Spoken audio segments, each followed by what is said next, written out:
আজকের রেসিপি হলো ঝিঙার কোফতা। এই কোফতাটা আমি কিভাবে বানালাম আপনারা জানার জন্য প্রথম থেকে শেষ অবধি ভিডিওটা দেখতে থাকুন।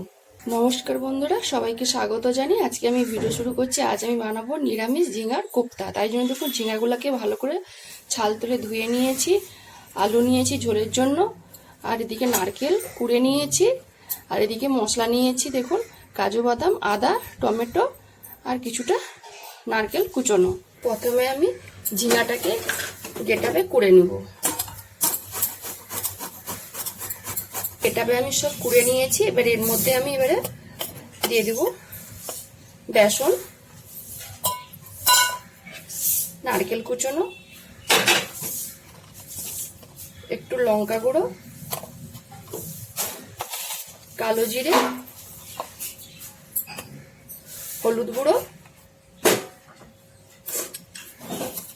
পরিমাণ মতো নুন আর একটু অল্প চিনি। ভালো করে এটাকে আমি এবারে মেখে নেব। ভালো করে দেখুন আমি সব মেখে নিয়েছি। এবারে আমি ভেজে নেব। কড়া বসিয়ে দিয়েছি ননস্টিকের। এবার এর মধ্যে দিয়ে দেবো এরকম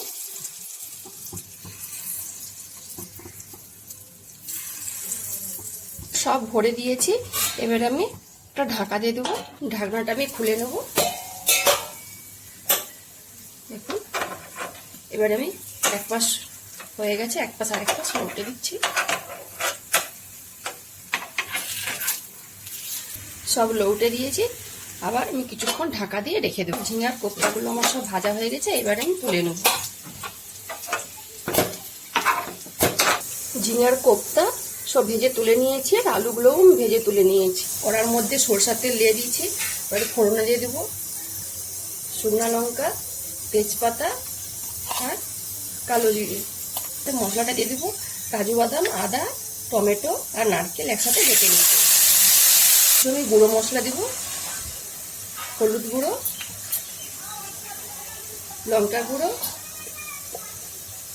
একটু গরম মশলা গুঁড়ো আর দেবো জিরে গুঁড়ো। মশলাটা আমার ভালো করে কষানো হয়ে গেছে। এবারে দিয়ে দেবো ভেজে রাখা আলু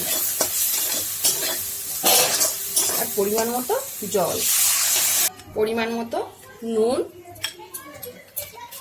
আর চিনি। এখন ঝোলটা আমার ভালো করে ফুটতে শুরু করে দিয়েছে। এবারে ভেজে রাখা ঝিঙের কোফতাগুলো আমি সব দিয়ে দেবো। ঝিঙের কোফতাগুলো দিয়ে আমি 3-4 মিনিট ভালো করে ফুটিয়ে নিয়েছি। দেখুন কত সুন্দর বড় বড় হয়ে ফুলে গেছে।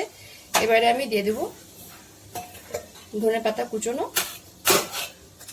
আর একটু ঘি। ভালো করে মিশিয়ে আমি নামিয়ে নেব। ঝিঙার কোফতাটা আমি জায়গাতে ঢেলে নিয়েছি। দেখতে কত সুন্দর লাগছে দেখুন, আর খেতে কিন্তু অসাধারণ লাগে। গরম ভাতে, রুটি, পরোটা যে কোনো দিয়ে খাওয়া যায়। যদি আজকে রেসিপিটা ভালো লেগে থাকে তাহলে অবশ্যই একবার বাড়িতে বানিয়ে খাবেন আর আমাকে কমেন্টে জানাবেন। যেসব বন্ধুরা ফেসবুক থেকে দেখছেন তারা ফলো করবেন, আর যারা ইউটিউব চ্যানেল থেকে দেখছেন তারা সাবস্ক্রাইব করে পাশের ঘন্টাকে ক্লিক করবেন। সবাই ভালো থাকুন, সুস্থ থাকুন।